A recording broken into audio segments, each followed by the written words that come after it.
being recorded. Great. So thank you and welcome to the Archaeological Collections webinar. Excited to have the panel we have with you today. I'm kind of your moderator helper for this whole session. But right now I'm going to turn it back over again to Erica Donis, who's the current president of CCCA, to talk a little bit about the organization. So Erica. Good afternoon, everyone. So glad that you could join us today. I'm Erica Donis, and I'm currently working at the University of Vermont as a Congressional Papers Archivist and the interim director of the Special Collections Library here. And it's my pleasure to welcome you on behalf of CCCA. That's great. As some of you, I think, may be new to our organization, I'm going to start by just sharing a little bit more about who we are and what we do. Our mission is that we are a network of conservation and preservation professionals that seek to improve collections care by providing information and education to individuals, organizations, and institutions who are responsible for preserving art, artifacts, historical records, and other collections. We are a nonprofit based in the state of Vermont, but we have a nationwide core of members.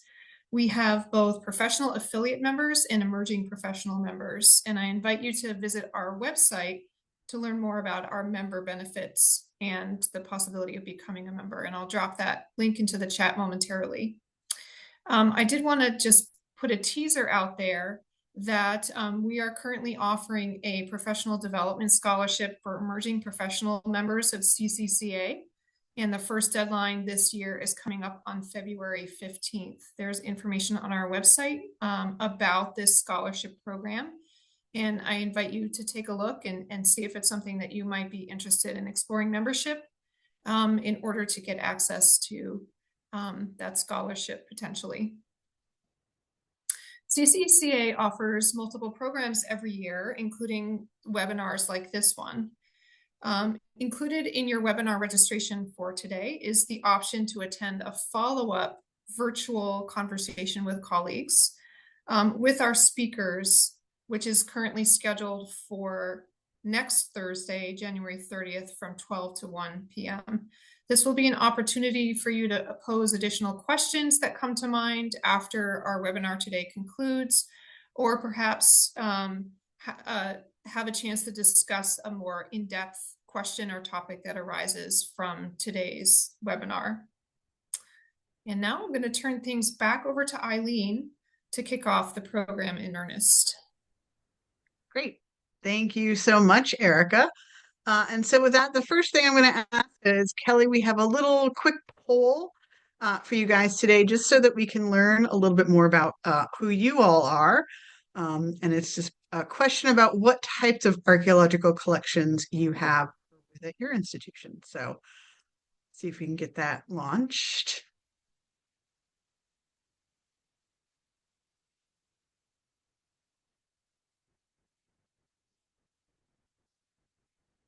Okay. There we go. So yeah, so if you could just select what kinds of collections you have or work with. This is multiple choice. You can submit as many as you have. And you'll see what I think is really interesting about this is sort of looking at all of the different types of archaeological collections that are kind of out there. And this is sort of based around things like whether they've been collected professionally in the field, collected by amateurs, or that you might have disassociated collections or objects, and of course, associated archival materials. So please feel free to let us know what you guys have as we get started here today. And Kelly, I'd say once it looks like we have sort of a good number of folks who've responded, we can feel free to share those responses. Yeah, sure. Thanks. Awesome. Just a little bit more as you're answering the question about kind of how we're going to work things today. I'm going to do a brief introduction for all three of our panelists, and then each of them is going to give a brief presentation about their work, kind of lots of tips and tricks and all that jazz. Wonderful. So a bunch of folks have unprocessed or field collections, amateur archaeological collections, disassociated collections, and the associated archival. Fantastic. So I think our panelists are going to talk about many of these types of collections today. So I'm going to get started with just a brief information on each of them. If you haven't seen, we have some wonderful folks here in Vermont working with archaeological materials. First up will be Jess Robinson, who is the Vermont State Archaeologist. He directs a statewide program of archaeological preservation, including planning, policy development, program development, federal and state regulatory oversight, education, budget preparation, and monitoring and public relations. He also directs and manages the Vermont Archaeology Heritage Center, which is the state's collections management facility and Center for Vermont Archaeology Education and Outreach. Next up will be Patricia Reed, who is the Director of Collections at the Lake Champlain Maritime Museum in Virginia. She has spent the past decade managing museum collections at museums and libraries around the country, with the bulk of that experience with the archaeological collections on repository at the Lake Champlain Maritime Museum. Patricia holds a BA in Archaeology, History, and French from Lycoming College in Williamsport, PA. Next up will be Angie Grove, who is the Executive Director at the Ethan Allen Homestead Museum in Burlington, Vermont.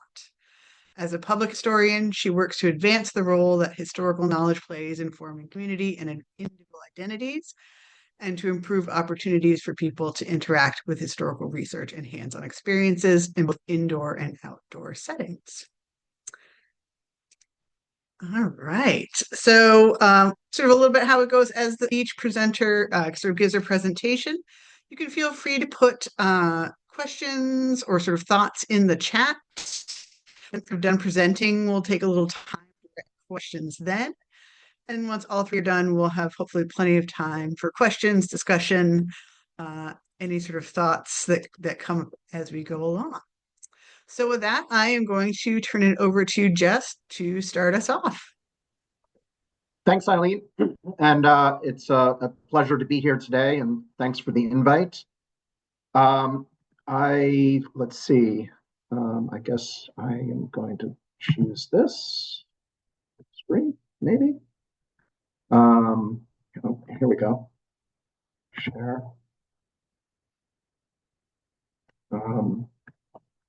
And let me, there we go. I'm going to just spend a little time talking about the Vermont Archaeology Heritage Center, give an overview of its history, the facilities today, the collections, some of our policies surrounding the collections, and the frankly many challenges that we face, be happy to entertain questions after the presentations are done. I guess I'll just get going. So Vermont was interesting and somewhat negligent in its care of archaeological collections until the early 2000s. Unlike most states, there was no state repository for archaeological collections.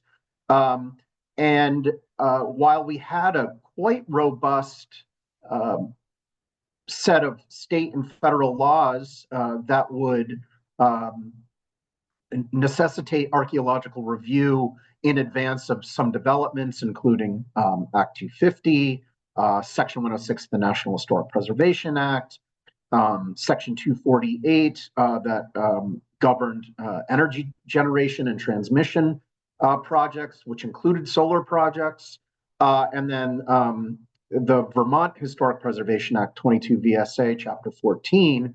There was a fair amount of archaeology being done, had been done in the past, was currently being done, but no repository for all of the artifacts that were being generated under these regulatory archaeological excavations and reviews.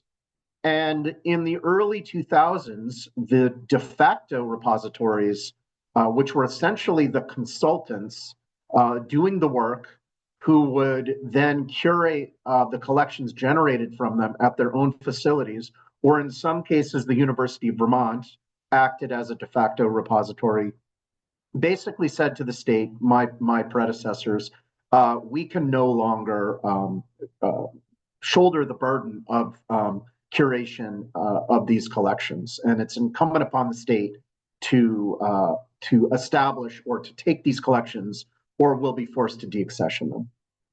So my predecessor, working with the Agency of Transportation,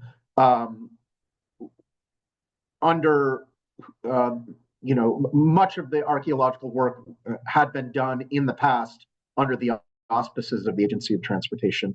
We're finally, I guess I could say forced to establish a temporary repository in South Burlington. It opened its doors in 2007, and the state began accepting legacy and new collections from consultants. And quite quickly, over 1,000 bankers' boxes of archaeological materials were brought into this temporary curation facility. At the same time, my predecessor, Giovanna Peebles, and Duncan Wilkie, who was the archaeology officer for the Agency of Transportation, began looking for a more permanent solution. Excuse me.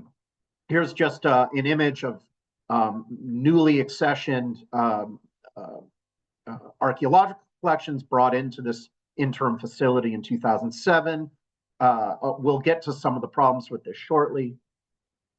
Here's my predecessor, Giovanna Peebles, the former state archaeologist, and then sitting in the chair, Duncan Wilkie, the Agency of Transportation archaeology officer. And you can see all the boxes in the background and the massive effort that was involved trying to bring these in and accession them in a rigorous and meaningful way. And frankly, that never really happened to the extent that we would have liked it today.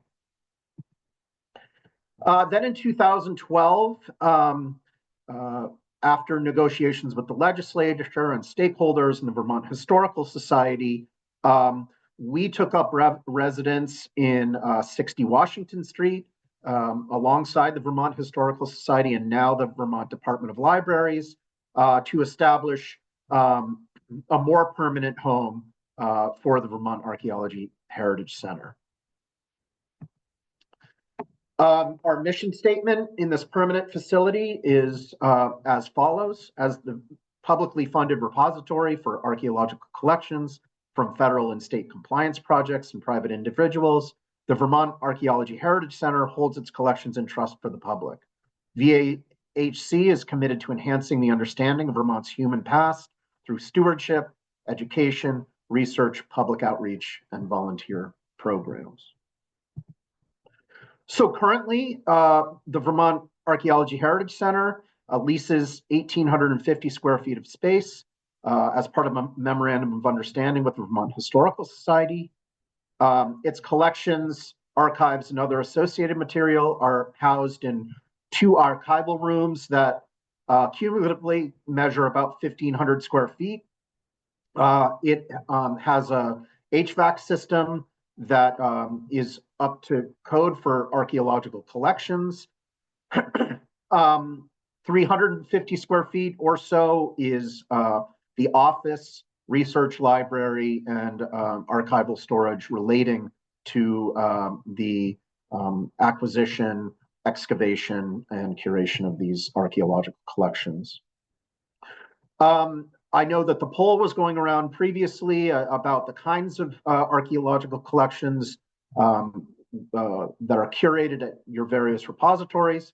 Here at the Archaeology Heritage Center, the collections that we accession greatly privilege those that were excavated by professionals in a professional manner under some regulatory framework, federal or state law or guidance.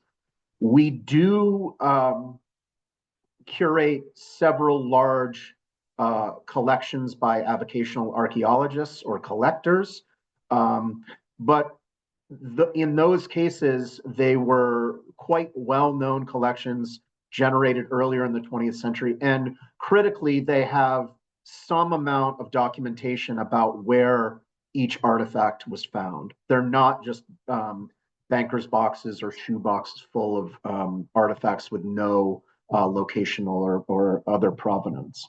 We don't take collections of that type, except very rarely we'll accept them for education kits or to give out to schools as part of an educational curriculum. But when we accession them, we specifically establish to the donor that they will be used in that manner and that they won't be retained likely in permanence for curation or exhibition, but rather they'll be reused for educational purposes. We also explicitly in our accession and policy guidance do not wish to accession or curate any human remains. There are exceptions. We will, at the request of a tribe, curate human remains on a temporary basis until they can find a more permanent resting place for those remains. That has not happened yet. Or at the request of a municipality when they're non-native with the same conditions, that it's on a temporary basis until a more permanent resting place for those remains can be found.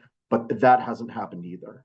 So we have no human remains curated with us, nor do we necessarily, want them. And we are actively going through our collections as much as our time and ability allow to make sure that we are complying with NAGPRA, particularly the new 2024 changes.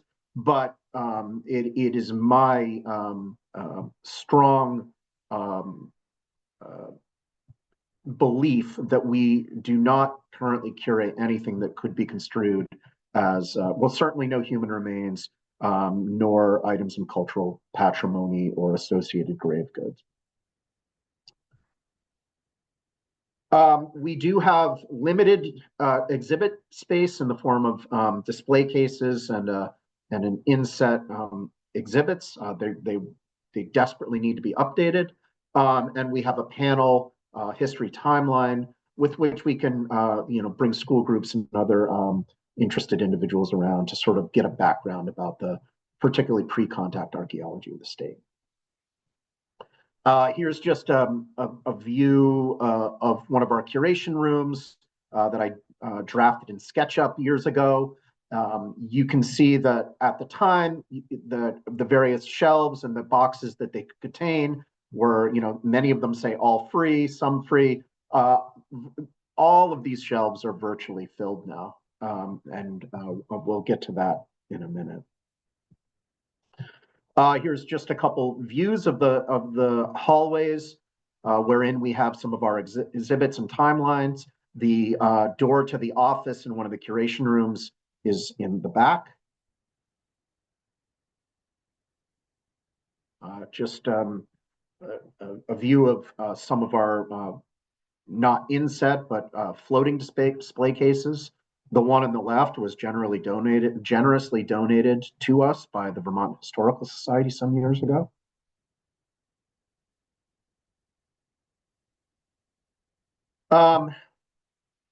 Again, the VAHC has curation space for approximately 2,500 bankers' boxes of material. We currently curate collections from approximately 850 separate archaeological sites across Vermont, and only from Vermont, cumulatively containing somewhere around 2 million artifacts. Consolidation and conservation of legacy collections is a major ongoing initiative for us. If you recall, when I was talking about the early history, people, when the call was announced that the state of Vermont would be accepting legacy or new collections, there was a very great push among consultants to divest themselves of the collections that they had been curating for, in some cases, decades.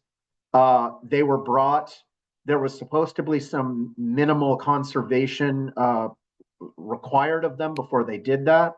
But in some cases, particularly in one notable case, a consultant at roughly the same time folded their consultancy and just dropped, you know, beer boxes and shoe boxes and old paper boxes full of artifacts on the doorstep of the repository, and basically said, I'm done with this. We are constantly going through them, trying to rebag, rehouse, copy old labels that are fading, print out new labels on archival quality paper with durable ink, repackaging things with bubble wrap and other stable materials. It is a massive undertaking, and frankly, one that we don't have enough time for. The Vermont Archaeology Heritage Center is guided by an accessions and operations policy and a document outlining our accessions procedures and practices. So here's just a view of one of the curation rooms that houses some of this legacy material that's in various different formats. And I should, to go back, actually, the other major issue with our collections is that we accessioned and still accession collections that were documented, analyzed, and collated using whatever consultant's system they use. So there's at the largest level, you can understand as an archaeologist trained in the archaeology of the region what their analytical forms and spreadsheets mean in terms of what artifacts they represent and the measurements. But there is no way to integrate those catalogs into a master Excel or Access spreadsheet. They're just in different formats with different fields, different layouts, and so all we can currently say, except for very important collections that over the years we've specifically called out for more formal analysis and integration, is that we curate these collections. We are in not even a universe where we could imagine cataloging and recall and a data entry for every specific artifact. We would love to be there, but we are worlds away from that right now, which is problematic because I feel like I have a pretty good knowledge about the collections that we curate, but certainly not about the contents of 850 archaeological sites. And so access, acknowledging what we have and trying to get that out to people is also a pressing concern. I mentioned the policies and procedures. This was put out by me in 2015. This is where our mission statement is. This is where we talk about the kinds of collections that we will accession and under what circumstances. And then we have this document, which was established by my predecessor and people working with her in the first year of the Archaeology Heritage Center. And that really documents in detail what we expect for collections to be accessioned with us.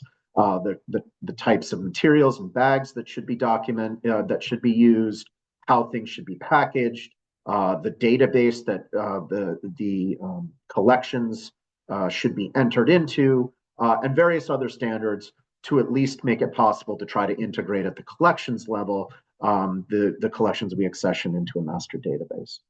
However, these are some of the challenges. We are very nearly out of space. We're discussing at the Division for Earthwork Preservation, what we do once we are completely out. We don't want to be in a situation where we once again have to start refusing accessioning collections from consultants. But our options are somewhat constrained right now. I discussed that the collections are accessioned from consultants in different cataloging formats. And finally, the collections database that we have is in Microsoft Access and is becoming unsuitable for tracking and for research purposes. There is no one in state government now that can troubleshoot or is an expert in Microsoft Access anymore. The last person working in IT retired. Our database is starting to have bugs that can't be easily troubleshot.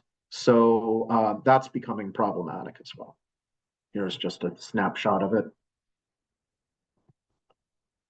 A Native American 2,000-year-old pot. I just thought I would, since we're talking about artifacts, would at least show a few artifacts here. But on the plus side, we do offer, as we are able, research, public outreach, and volunteer efforts. We bring school groups in to be part of presentations or small workshops, to tour the center, to get an overview about the archaeological and cultural history of Vermont. We at least prior to COVID, actually, and after, had a number of high school or college interns that would work for credit or that were working on particular thesis projects. That is ramping up again now. It's also used as a base from which I can do presentations and public outreach across Vermont, and that's certainly an important part of our mission. And we try to do other research and documentation. We are partnering with Castleton, Vermont State University for 3D scanning of priority objects, developing a sort of an online repository for those. We will certainly encourage anyone to come and use our collections for their particular research, whether that be at the high school level or at the PhD level, or just scholars trying to understand more about the archaeology and or components thereof in Vermont. And so there are certainly challenges. There is not enough time and not enough of me. I would like to acknowledge Tessa Brimblecombe, who's working with me at the Archaeology Heritage Center this winter. She's been really doing a great job and trying to help me get a handle on some of these things. So there are challenges, but we're proud of the work we've done and that we have this role as the curation facility. And I think I'll leave it there.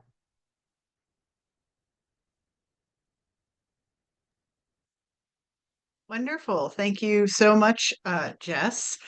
I get to work in the same building as the center, so it's always fun to see what's going on there. So if you have any specific questions for Jess right now, feel free to throw them in the chat. I will say we have a fair number of folks here, so if you do want to talk, we will ask you to use the raise hand question. But I'm just going to do one quick question for Jess before we move on. And you talk a little bit about access. Do you have a sense for archaeological collections, especially field collections? What are researchers these days most interested in kind of knowing or learning about with these collections? Yeah, well, it's interesting. To be frank, Vermont and the Northeast is not a particular, it's not a locus of a lot of scholarly activity right now for either the pre-contact or historic period archaeological landscape. In fact, among my colleagues, we talk somewhat about how we're in a crisis. Graduate programs that specialized in or even offered PhDs in Northeastern archaeology have essentially gone away. SUNY Albany, my alma mater, will still take students, but there's really only one professor that's sort of doggedly agreeing to take on a student or two here or there. UMass Amherst, which used to be a big graduate program, has stopped doing a Northeastern. Many other programs have shut down too. Because of that, there's not a lot of expertise in this region. There's not a lot of people then that are interested in studying the material culture of this region. And we see it on the consulting archaeology side that people are desperate for archaeologists that are trained in New England or even in the entire Northeast, and there just aren't many. However, having said that, these things come and go in waves. There was a big push in the 1960s and 1970s to study the archaeology of this region as part of broader, quote unquote, hunter-gatherer fisher studies.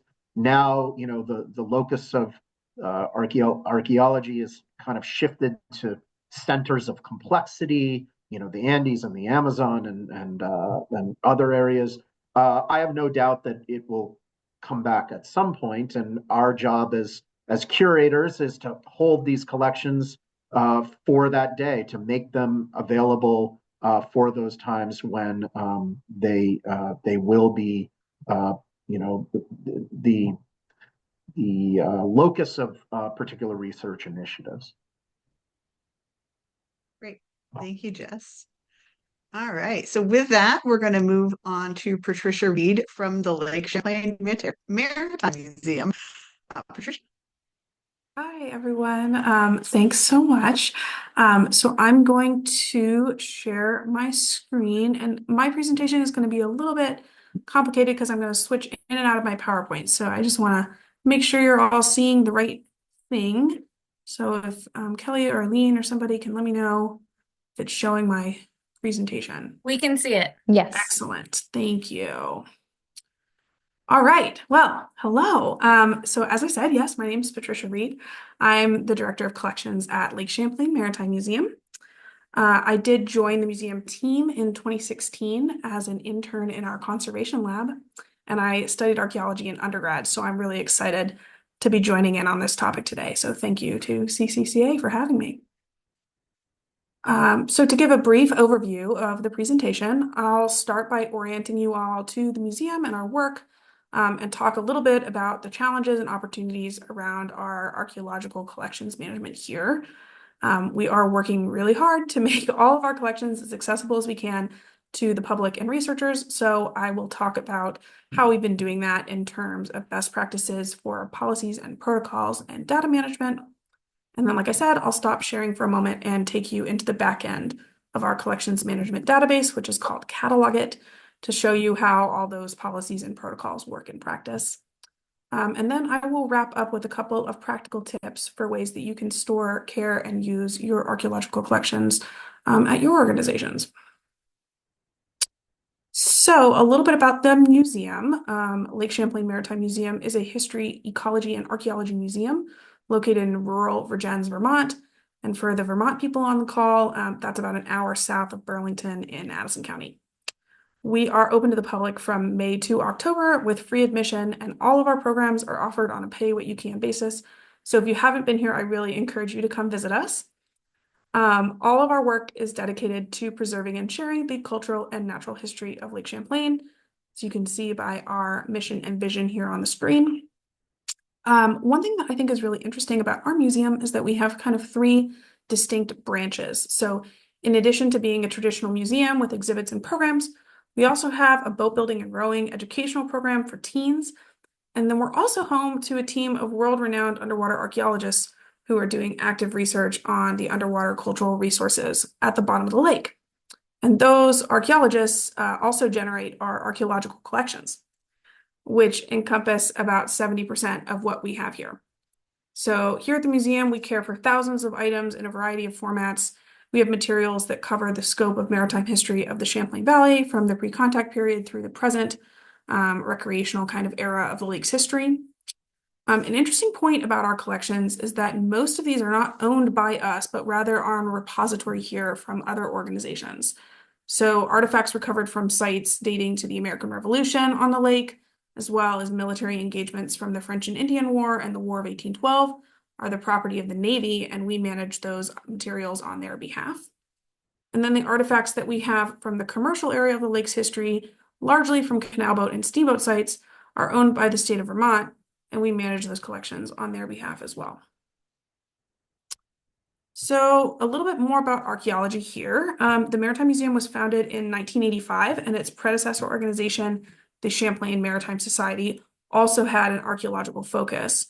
So we have 40 plus years of archaeological collections, but we also have 40 plus years of field notes, associated research, conservation records, and institutional documentation about this work and related museum projects. I'll get into this a little bit more later, but we also have a conservation lab where artifacts are cared for after leaving the underwater environment and conserved. I don't think there's anybody on the call that wants to hear a whole lot about underwater recovered artifacts, so I won't go too much into detail about that. Let's see, in terms of recent projects, as we're looking towards the 250th anniversary of the Revolution in 2026, our team's been working at the site of Arnold's Bay, which was the final site of the Battle of Lake Champlain in October of 1776. And we've recovered approximately 800 artifacts from that excavation over the last 3 or 4 years, many of which will eventually join the rest of the Navy's collection that's managed here. And just to add in addition to the research projects, the archaeology team manages the Vermont Underwater Historic Preserve System on behalf of the Vermont Division for Historic Preservation, which is where Jess works. The preserve system is a series of shipwreck sites that have been fully excavated and documented and are open for recreational dive use. And the archaeology team also does contract work. So, for example, they might check the area around where new power lines will be laid in the lake to make sure that none of the shipwrecks or other cultural resources would be impacted by that construction.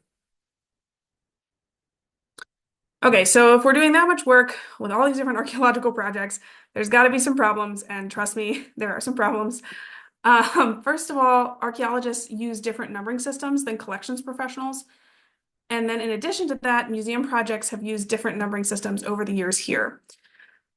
Because they're largely repository collections, they also don't have accession numbers that are associated with the museum. And so today we have several different numbering systems for these materials, and our collections database has to be able to handle those different numbers and still produce coherent reports. Another issue is the lack of context with some of these archaeological collections. And I really appreciated Jess talking a little bit about that in his talk in terms of criteria that we would want to be able to curate collections here at the museum. Our collections largely meet those criteria in that they were mostly excavated by professional archaeologists in accordance with federal regulations. But not everything we have meets those criteria, and that poses some issues. Because in archaeology, as with most things, the context is key, and knowing where we found an artifact in relationship to the artifacts around it is critical to making any kind of analysis about that item. It's also critical to making sure that that context stays with the item as we're recording it in the database. So when we do have that information, we need to make sure we can keep it associated with the rest of the documentation, and the collections database has to be able to do that. And then finally, like every other organization on the planet, we also have limited space to work with. So that is something to consider. The good news is that we've got some funding to kind of figure out these challenges. So a few years ago, we were fortunate to receive congressionally directed spending funds through Senator Leahy and the National Archives and Records Administration, which is giving us the ability to do a comprehensive inventory of all of our collections and upgrade our collections management database at the same time. The goals of the project, as you see on the slide, are to organize what we have here internally and then share that externally. So I'll spend the rest of the presentation kind of talking about how we're doing that. All right, so the first thing that we need to do was to develop good policies and protocols for working with archaeological collections. We started by revising our collections management policy back in 2021 and updating the collection scope of that policy. As I'm sure you all know, it's really important for any organization to have a clear plan for what they want to have in their collection, because there's really cool stuff all over the place, but we can't keep all of it. So for us, those materials are only the things that are directly related to the history and archaeology of the Champlain Valley. And just writing that down and having a policy that we can point to has really helped with accepting new private donations and making sure that we're using the valuable space we have here as efficiently as possible.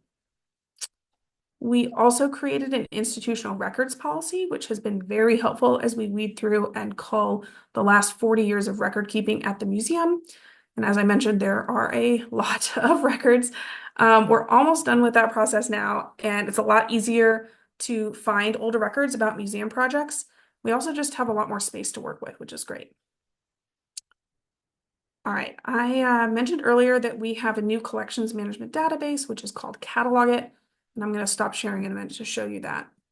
But as we've been transitioning the data from our previous management systems into the new database, we've been creating protocol documents, including a user manual for Catalogit and a protocol for controlled vocabulary or classifying the archaeological artifacts that we have here. We also have a photography protocol, and I've got a picture of one of those templates here on the slide. Just want to note that all those documents are living documents that our collections and archaeology teams review regularly, and they update them regularly as we learn more and work towards getting a more complete documentation of the collection. Okay, so at this point, I'm going to try to stop sharing the presentation, and hopefully you'll be able to see my screen, which shows the back end of Catalogit. So if somebody can make sure that worked. We can see it. Thank you. Okay, so Catalogit on the back end looks pretty similar to most of the collections management systems that you all are probably familiar with. Has standard fields, all that kind of good stuff. I want to point out two specific sections here, the lexicon section and then the other names and numbers section. So as I mentioned, context is critical and consistent documentation of the context is really important. Catalogit has nomenclature 4.0 built in as a lexicon that anybody can use. And we found that this is more than sufficient to get started with classifying your archaeological collections. I know that archaeologists use all kinds of different resources for typology to kind of get to a really granular level of detail about how their collections are classified, which is awesome. But if you just need to get started, we found that nomenclature 4.0 really does the job. One of the things that's great about Catalogit is they have this kind of ellipses feature here. And when you click on it, you can see all of the points that have similar classification. So in this case, we've used artillery shell 33 times in the folder that we're looking at the moment. And I'll talk a little bit more about this later, but when we publish this database online, which we're working on doing this year, it will also be accessible to the public and researchers. So it'll really improve access to these collections. And then as far as the numbering field goes, that's the other thing I'd like to point out, just that this database has the ability to make custom number fields for an infinite number of number types. So in this case, we can really distinguish the archaeological project number, which does not follow the traditional accession number system here. And it's separate, it's a completely separate field from the accession number or the object ID number, which will make our reports clearer and easier to use, which is great. I could spend a whole hour talking about why this database is great and all the things that I love about it. We're just so excited to have it.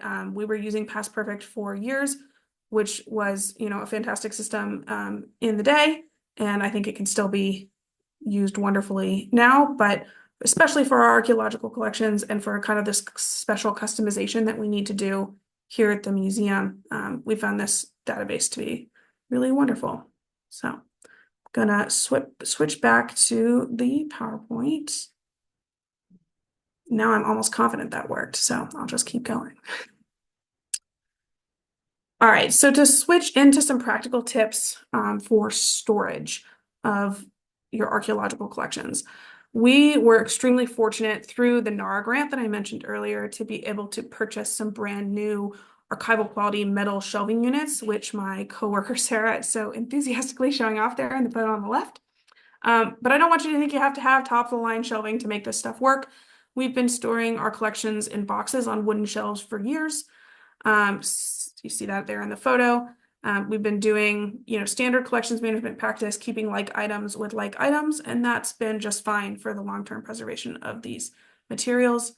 I do want to mention that it's important to keep objects separated as well based on their conservation level. So in our case, when we have rusty cannonballs and conserved cannonballs, we want to store those in separate boxes or bags so that the rust doesn't get transferred over or accelerate the oxidation process on the clean cannonballs, as an example. Bags are also great for that purpose. And speaking of bags, I know Angie's going to talk about this later too, but it's a great way to keep objects away from one another and also keeping lots of contextual information about them easily accessible. So we have this kind of standard bag tag template that has both a scale, but then all kinds of information about the artifact number and where it was recovered on all of our archaeological collections, all the bags for our archaeological collections. And then I also want to note just these custom supports that you see here. In the middle, we made those by cutting out spaces in ethylene planks that we bought just through Gaylord and adding those to trays to fit within the boxes. And those custom supports will follow the artifacts as they move from the wooden shelves to the new metal shelves. And the last thing I'll just say about storage is to make sure that your cataloging system has a good method for recording the location of the artifacts, because that's really important to keeping context. Okay, so when it comes to care, we're really fortunate to have a conservation lab in-house and an archaeological staff who's trained in conservation. I could talk a lot about how we do conservation from an underwater context, but I don't think anybody on the call is looking for that level of detail, so I'll skip that part of the presentation. I will say, though, that conservation techniques will be different depending on where artifacts are recovered from, so please reach out to professional conservators with questions. I'm also happy to pass on any specific questions that folks might have to our team here as well. Okay, so when it comes to use and access, we're always trying to find good ways to interpret our archaeological collections to the public. Just like Jess, we've just recently formed a partnership with the Vermont State University Castleton team and their excellent 3D imaging and printing lab. You can see there our 2024 intern, Devin Cabral, making a 3D scan of one of the artifacts in the Val Corbet Research Project collection. And Devin and other students at Castleton have been doing great work at scanning some of our most interesting pieces and then creating 3D replicas of those, which is great for sharing them with the public both online and in person. So we share them online through our Sketchfab website, but then also in person, it gives folks an opportunity to really touch these objects or as close as they can get to touching these objects, which is great. Other access pieces, we are open for researchers to come and view our collections and use them for projects. Usually that happens through graduate underwater archaeology programs like the ones at Texas A&M and ECU. Those are some universities that we partner with regularly. And then Kelly Bartlett, who's also on the call, is the other half of our collections team here at the museum.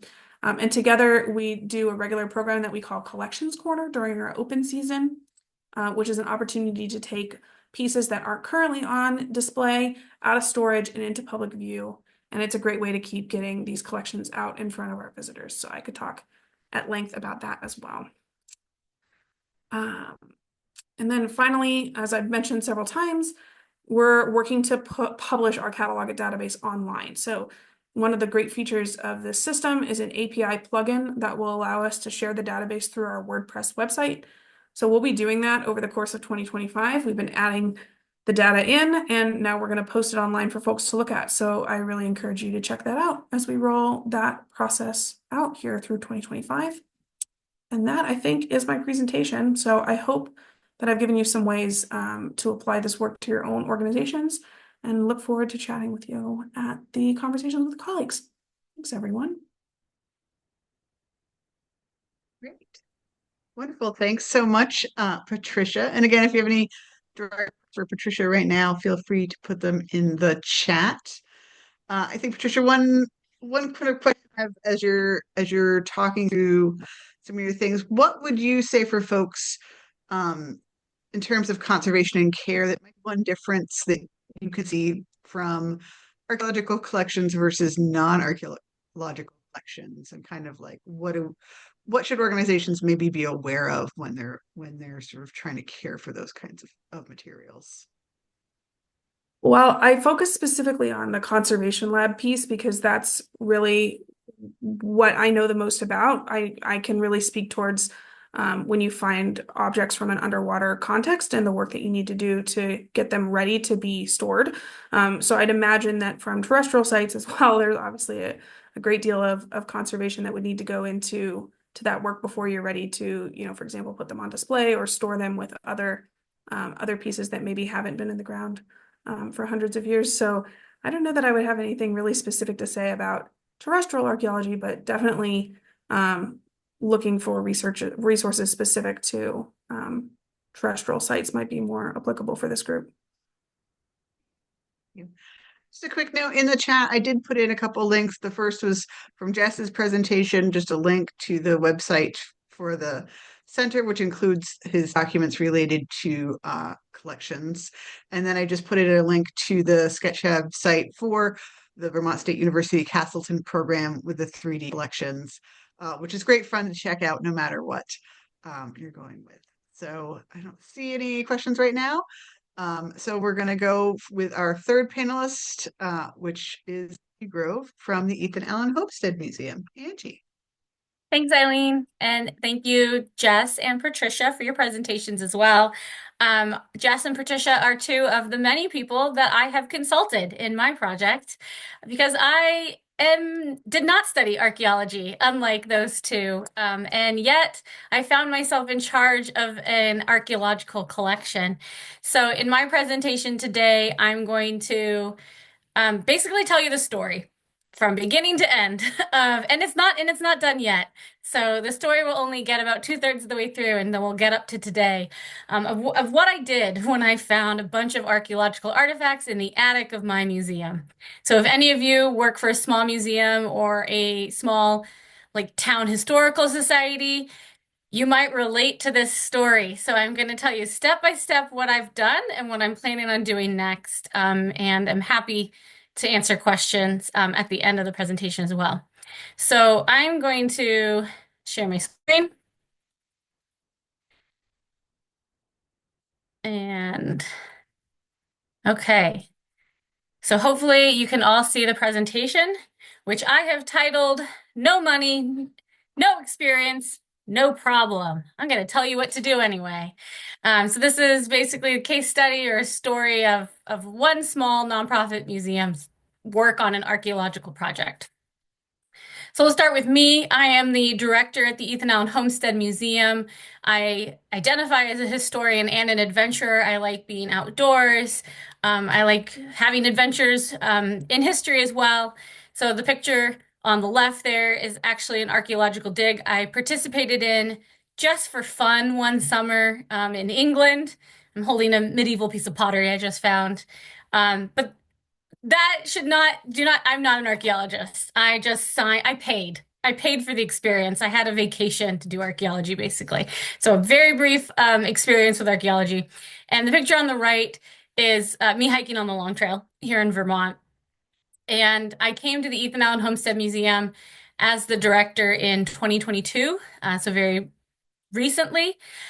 And prior to that, I had worked as a public school history teacher. I had worked in nonprofit education, adventure education, and I had worked at history museums before in programming and research, basically.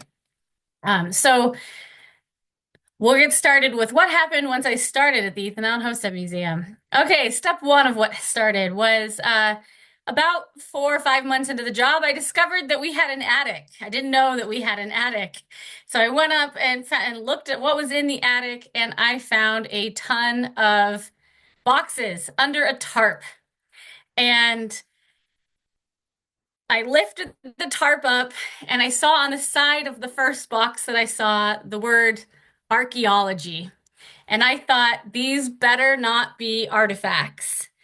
I opened the box, and lo and behold, it was full of artifacts. And as you can see from this photo, there were a ton of boxes underneath the tarp. And I asked the person who had shown me where the attic was located, why they were under tarp, and I was told because the roof leaks. So the only thing keeping these artifacts from being completely submerged in water and water damage was this beautiful tarp that you can see here. How many of you probably have attics in your museum or your historical society just like this, or basement as well? And so I found this out in July of 2022. So that was step one. And I said, okay, I need to do something about this because these artifacts aren't being used for exhibition. They're not being used for research. Nobody knew about them. No one told me there was an attic full of artifacts. So they had been forgotten. They're basically completely useless up there. And with the water coming down from the leaking roof, we're not going to last a lot longer. So I decided the first step was I needed to know a little bit more about these boxes. And so I needed to move them around, count how many boxes, sort them, figure out, are they all artifacts? And how many boxes of artifacts do I have? Are some of the boxes filled with other things? This would have been too long and a big of a project for me to do solo. So I got a group of high school volunteers to come in on their community service day. And so that took a couple of months to arrange. So they came in October of 2022. They were up in the attic with me. It was pretty dark, so they wore headlamps, they wore masks because of all the dirt. And we basically just started opening boxes and doing a quick sort of making a pile. If it was artifacts, move it over there. If it was paperwork, move it over there.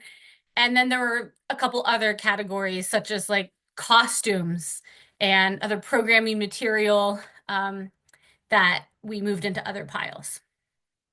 So first I had to know what is the size of the project. How many boxes are there? What are they all filled with? So that was step two.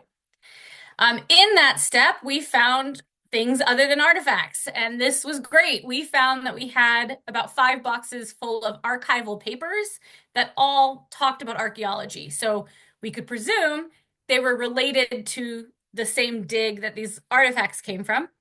And later we were able to confirm that, so that was great. And in the archival papers, we found a catalog, so an inventory of a bunch of artifacts that, again, presumably was all of these artifacts.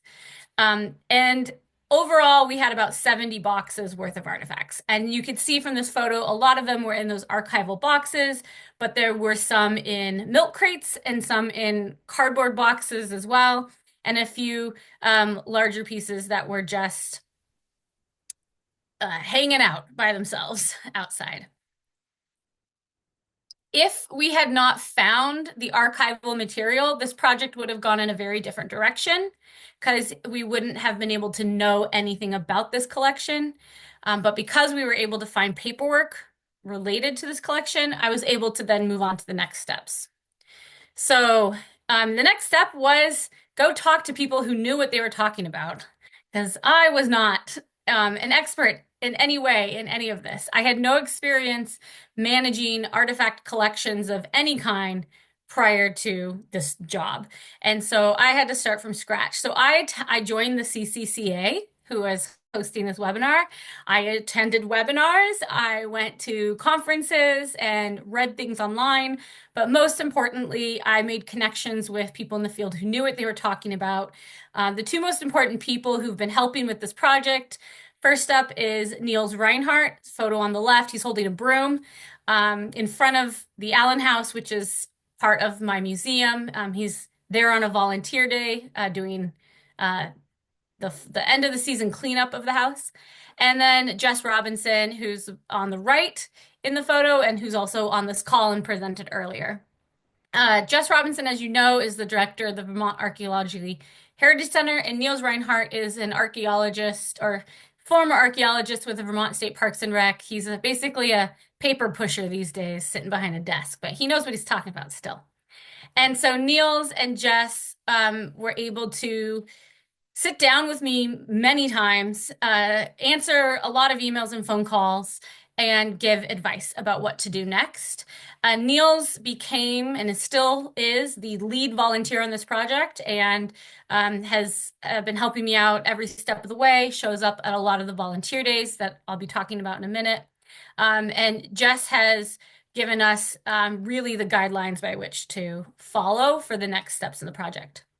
Additionally, the Vermont Archaeology Society has they have sent volunteers in for a couple key steps along the way. They helped go through the archival material very quickly and the catalog very quickly to try to see if it matched what was in the artifact collection, which it seemed to match. So we knew that we should keep going along that route.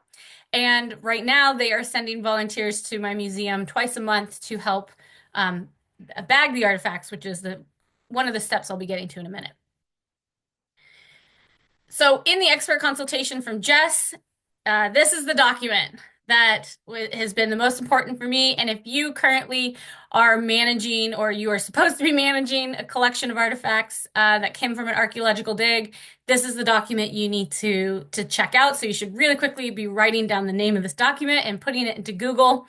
And Jess also showed this document in his presentation, but it is the guidance for preparing your collection to go to the Vermont Archaeology Heritage Center. And what I would like to say here is, even if you're not going to donate your collection to the Vermont Archaeology Heritage Center, this is still the guidance you should follow for how to prepare your collection to today's standards, or at least, to some amount of standards, so that it's useful. From that guidance, there were really 3 key takeaways that were tasks I needed to do. And the number 1 was all of the artifacts had to be clean, sorted, cataloged, labeled in a certain way and in certain kinds of bags, and we needed to cull or throw away certain types of objects. Number 2, we needed to complete a project report. In the archival boxes I found, there was no project report. They didn't really, they dug everything up, they cleaned it and cataloged it, but then they didn't write up any sort of report about the dig or the collection. And the third thing was you have to have a complete catalog. So I knew that we needed to do these 3 things. And in order to do those 3 things, it was going to take a lot of time and manpower and woman power. So I needed to move on to step number 4, which was public outreach. I knew I was going to need volunteers. And I didn't need funds. You don't need funds. You don't need money to do this work, but money will help it go faster, because then you can hire people who can dedicate more time to it. Otherwise, you have volunteers do it. It's just going to take longer. So we did some public outreach about what we had found so far at this point. So this is now April. So I've been at the museum for 1 year at this point. It had been about 9 months since I found the boxes. And so we had a public lecture. Vermont has a statewide archaeology month. So we hosted these archaeology discovery tables at the museum during our open hours, where we put out some of the artifacts. We had some of our volunteers sit at the tables, and as the public came in, we'd show off the artifacts, talk about them, take their questions. And I also use just the regular communication methods that the museum has, including Facebook, our newsletter, our website, to keep people updated on the project. I would like to point out in the photo at the bottom of the screen, that photo there shows Niels, who you've seen before, but also shows Colleen Montgomery, who I believe is on this call right now. So shout out to Colleen, who's been a volunteer in this project pretty much from the beginning, or since Neil's lecture, which is the other photo, which was in April of 2023. So thank you, Colleen. Okay, so next step up was I needed to do those 3 things, right? I needed to have the artifacts bagged in a certain way. I needed the catalog completed, and I needed project reports. So the first thing I tried to do was get the catalog completed. And in order to do that, we had to digitize the catalog. We tried lots of different AI computer scanning ways to get the printed catalog we found into a digitized format, and none of them worked. So I instead just had volunteers literally just typing up what they're reading off the sheet, and that's how we digitized the catalog. And this photo here shows the first volunteers, my guinea pigs, which was the University of Vermont Living and Learning Center. they also have community service hours that they mandate. And so I asked them if they would be interested in working on this data input digitization as part of their community service projects. And so they hosted 2 different nights with students who brought their own laptops and sat and typed for me and did some data input. After I figured out how to do it using the University of Vermont Living and Learning Center students as the guinea pigs, I opened it up for public volunteers, which is how Colleen Montgomery got involved. And then since then, I've also hosted interns from UVM, and part of their internship has been I've made it mandatory for them to digitize certain numbers of pages. That has also helped with the digitization. So how did I get all these different volunteers to digitize a catalog that was like 250 pages long? And that is where, so here's a picture of one page in the catalog. So this is something that was printed in like the 1990s, and we didn't have the computer file anymore for this. We just had the printed version. So this is what it looked like. So how did we turn this into an Excel sheet? Oh yeah, here's the zoom in version. So like this is the quality that we were working with. It's a little fuzzy. So I used Google Drive because Google Drive is free, and I still didn't have any money for this project at this point. And Google Drive is a cloud-based digital storage area. So if you think of like a filing cabinet, but it's in the like an internet-based filing cabinet, and so you can have different folders and subfolders, and you can give people access to the folders via their email address. And so I sat in my office and I took a picture with my phone of each page of the catalog, all the way up to like page 235 or whatever it went to. Every single page, I took a picture, and every 5 pages I uploaded into this Google Drive folder. So there are 5-page increments, or photos of them. And so the volunteers I had working on it would take these, they would, from their computer, their own computer, they could log into their email and access these on their computer. And then they could also open up an Excel sheet that I had in Google Drive. And you can see at the bottom of this picture, it is in 5-page increments. So people could sign up and say, well, I'll do pages 1 through 5. They would pull up the photos I had taken of pages 1 through 5. They would pull up this Google Sheets, which is like the Google version of Microsoft Excel, and they would literally just start typing it in, everything that they saw in the photos.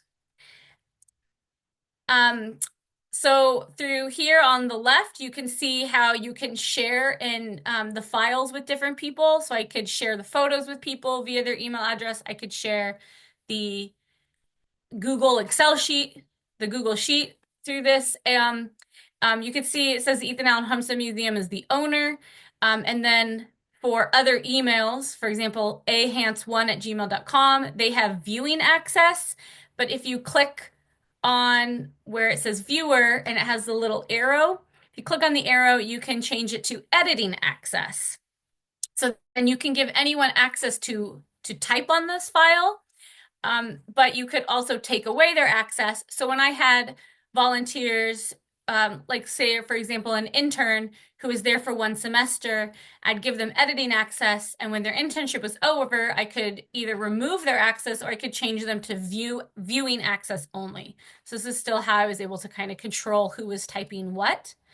Additionally, I'll go back. Additionally, in Google, you can it automatically saves every version. So if you type 1 letter, it will save it. You type a second letter, it will save it. And so I could go back and see if there was a mistake somewhere, or if someone had accidentally deleted a section, I was able to go back and see exactly when that happened, what was deleted or what was added, and I could restore the document to that earlier version. So I was able to still control that part of it in case there was a problem with having so many people work on it at once. I think I only ever had about 5 people working at once, though, at maximum. Usually it was about 2 or 3 people working at the same time, except for on the days that I had the UVM students. And then there would be like 12 people working at the same time, but that would only be for about like a 1 or 2 hour session. And I would be right there in the room with them, able to answer questions and ensure there were no mistakes at that point. Okay, so that's how we digitized the catalog. That took 12 months. All volunteers working on it the whole time. And yes, I had some interns from UVM working on as well, but they were unpaid interns for college credit. So as far as I'm concerned, they're volunteers doing unpaid work as well. So all volunteers doing that. That took 12 months. So we started getting bored with data input. So we decided to also start the next phase of the project, which was bagging and labeling artifacts using the guidelines set by the Vermont Archaeological Heritage Center. So you can see in the top photo, most of our artifacts were stored in film canisters in the 1990s, and there were labels written on them or adhered to the film canisters. And we needed to move those artifacts into archival bags and rewrite the labels on the bags. So that's what you see in the bottom right corner.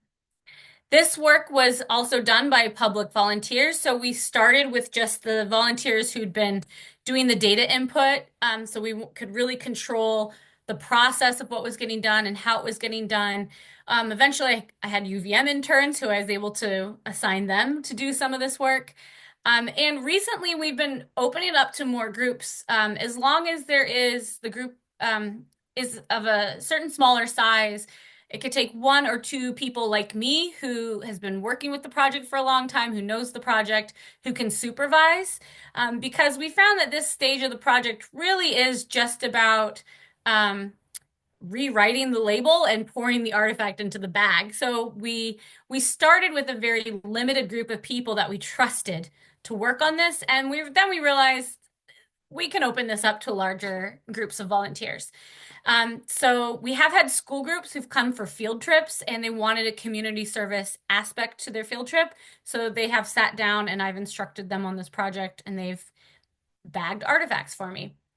Additionally, we've had volunteers from the Vermont Archaeology Society who've been coming, especially recently, and that's really helping the project move along faster as well. So we started bagging these artifacts September of 2023. We're a little more than halfway through at this point.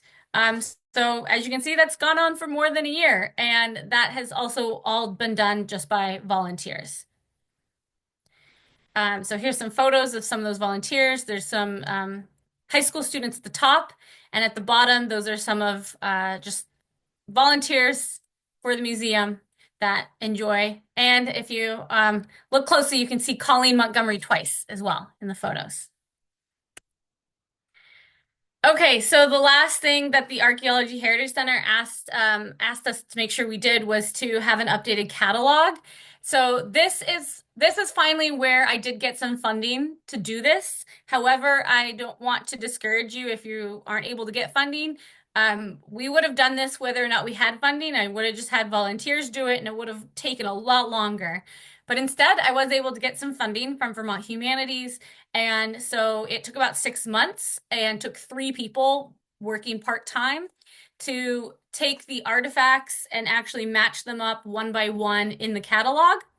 And in that process, they also had to manually enter about 10% of the collection wasn't in the catalog, so they had to manually enter that as well. So this is Kate and Eliza. I think they might also be on this call. So hi, Kate and Eliza, and great work. And this was the very first box that Kate finished. And as you can see in this process, we also were able to throw away some of the artifacts based on the guidelines by the Vermont Archaeology Heritage Center. So we were able to take 7 boxes and consolidate it down to 1 box. So we were very excited when this happened. So we had to take a picture to commemorate the hard work we've been doing. So step 8 is to get research reports done. So again, the guidelines for Vermont Archaeology Heritage Center said the artifacts had to be cleaned and bagged a certain way. We had to have a complete catalog and we had to have research reports. So to get research reports done, we have to hire a professional archaeology firm. So this is the part where you do need money unless you know somebody who knows archaeology or is an archaeologist or was an archaeologist who's willing to do this on a volunteer basis. But we did get funding from Vermont Humanities and the Champlain Valley National Heritage Partnership to hire a professional archaeological firm who is going to go through all of the archival boxes and go through the catalog and basically write up all the research reports that ideally would have been written when the dig was done in the 1990s, but they weren't. And so now they're going to write those reports. This is happening soon. I am delivering the boxes of archival material to the NEARC firm that's on the screen here, Northeast Archaeological Research Center, or NEARC. I am driving the boxes of material to them this Sunday, and they will start the research project on this. And then also, we're swinging back to step 4, that public outreach. We want to share what we've found so far, but we also want to reinvigorate interest in the project because we're going to want to put up a new exhibit about the archaeology, and that might take funding and volunteers to do also. So we do have scheduled another public lecture that will also go on YouTube, and that will be in September during Vermont Archaeology Month of 2025. We are going to host archaeology discovery tables during that month as well. And we're also continuing to put updates in our regular museum communication channels like social media and our newsletter. As I mentioned, step 9 is to update our interpretation based on what we find. This is in the future. That's primarily going to be used by volunteers. And we do have a UVM intern this semester who is someone who's been volunteering on the project for the past year, and now she's doing an official internship, and she's going to come up with an exhibition proposal plan. So you can see in this photo where we've had one tiny little exhibit window for archaeology at the homestead to talk about the archaeological findings, and this intern is going to come up with an exhibit plan to make a bigger exhibit to talk about the findings as well, that we would ideally install next winter or a year from now, so that it would be open to the public in the spring of 2026. And then the last thing we need to think about is long-term storage. This photo that you see here is our maintenance room. It is the home of everything that doesn't have a home. I'm sure your museum or historical society has a similar spot. So you can see some of those archaeology boxes on the shelves there that are right next to paint cans and an old projector machine and a cooler. And that's an 18th century bed up on the top shelf that's dismantled, and just the jimble jamble of everything that gets thrown in here. But it is not... The roof in this room doesn't leak, so this is better than the attic. So we have some boxes here. We have some boxes in our collections room, which is very small. We have brought everything down from the attic, so it is not being threatened by the water leaking anymore. But we do need to determine what is the long-term home for all of these items. And we've started this project with the blessing from Jess that we could apply for this collection to be adopted by the Vermont Archaeological Heritage Center. However, you and I know, as Jess presented, they don't have a lot of room either. So we're going to cross that bridge when we get to it, once all the artifacts are fully bagged and everything. But that's the last step. Other than celebrating is really the last step. Being finished with the project and knowing that this collection has a home and will be preserved for the future, and that the knowledge that we can gain from this collection can be shared with people and contribute to our understanding of the history of the site and of early Vermont. So in conclusion, you do not need money to manage your archaeological artifacts. At least you don't need money at first, and you really don't need money at all if you're willing to replace money with time. So you really need time.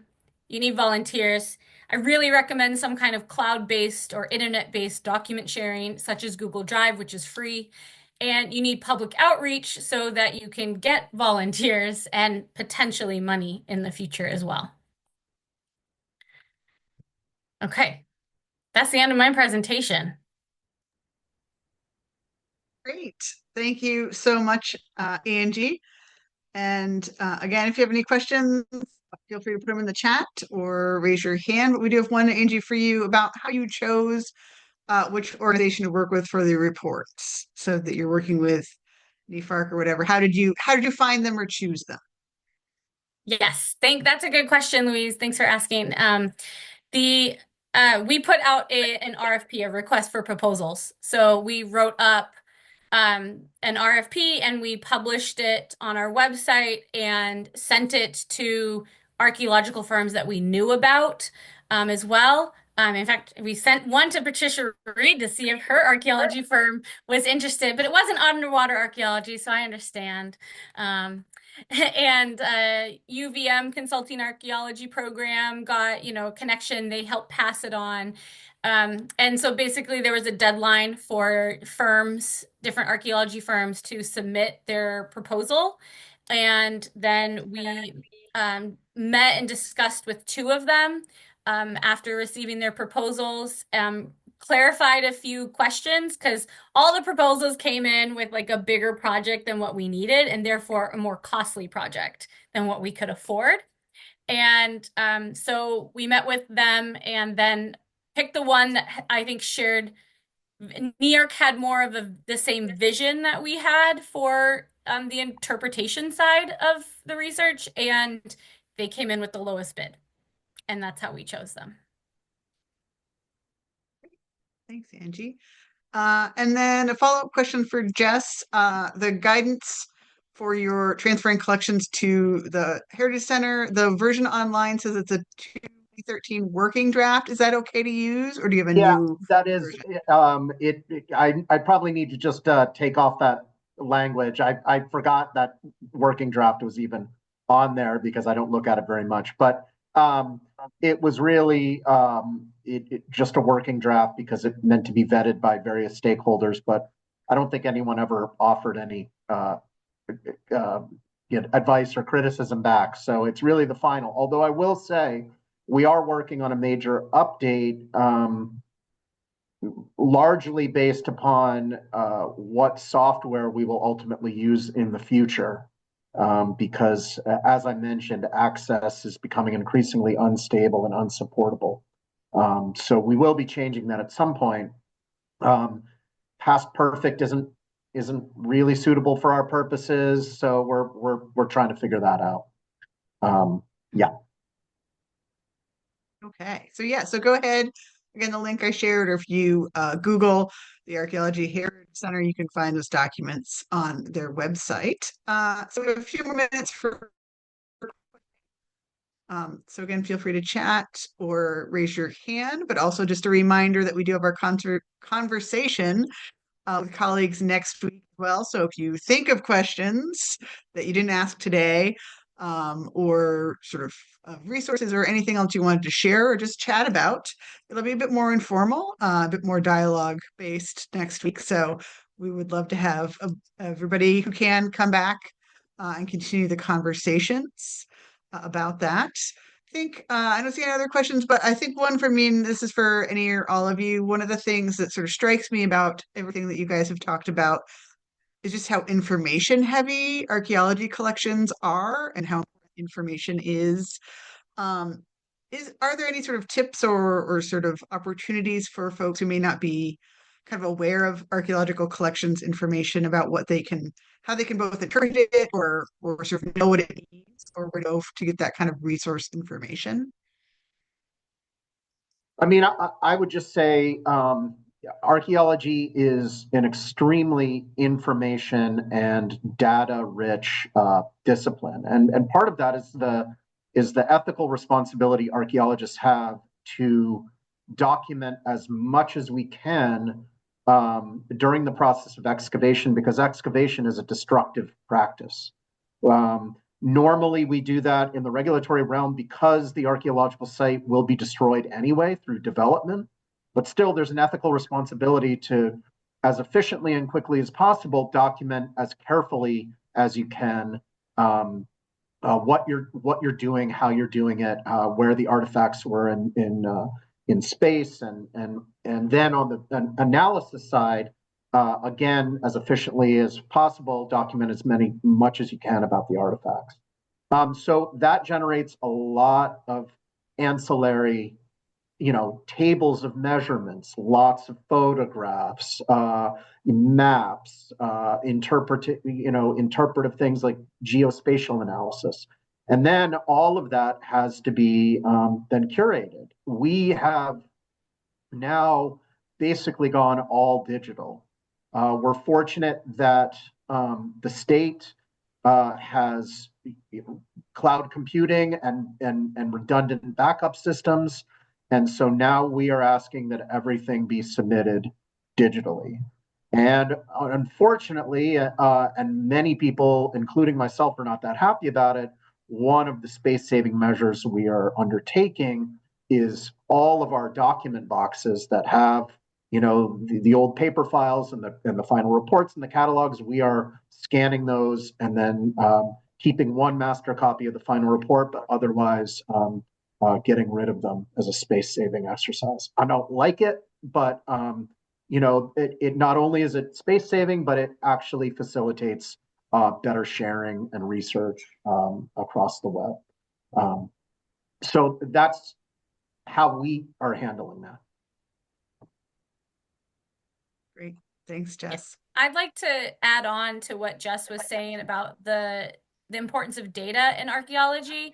And I'm going to actually steal a phrase that my lead volunteer, Niels Reinhardt, says all the time, which is that as an archaeologist, he's been asked many times, what's the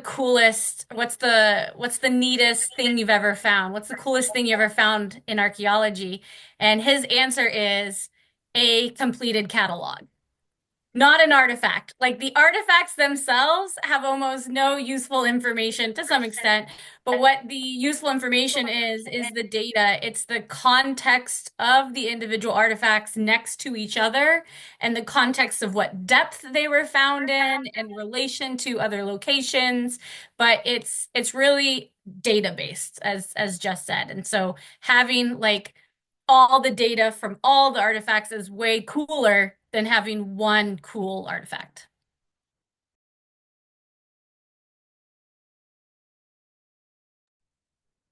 Great. Yes, thank you. It is a comment in the chat. Julie had read that the American Museum of Natural History also had challenges with siloed date information and similar needs to synthesize info about exploration and artifacts. So I think that if you think it's just small or medium organizations, it's the big ones too. It's all of us. So definitely, if any of you are out there with some of these similar challenges, hopefully you kind of know that you are not alone, and that there are some ways to sort of hopefully help get some of this under control or move on to the next step. I think one of the things I hear, especially from Angie, is again that reliance for those of us who may not be professionals in archaeological, that there are a lot of wonderful resources out there, volunteers, members of archaeological societies, state officers and such, who can help us out to sort of learn and find those resources as well. So we are about at our time. So again, reminder for next week's Conservation with Colleagues. I'm going to turn it over to Era Adonis for one more moment just to see if she's got any wrap-up thoughts before we get done. I just wanted to end by extending my thanks to Patricia, Angie, and Jess for their great presentations. Great learning experience for me as someone who doesn't manage archaeological collections myself. And I really appreciate your addressing kind of the big picture as well as some of the more detail-oriented parts of your project, and also thinking about how we can apply these tips and tricks and best practices in a variety of organizational types and sizes and budgets. So thank you so much, and looking forward to seeing you all next week. Thanks for having us. Thank you. Bye, everyone.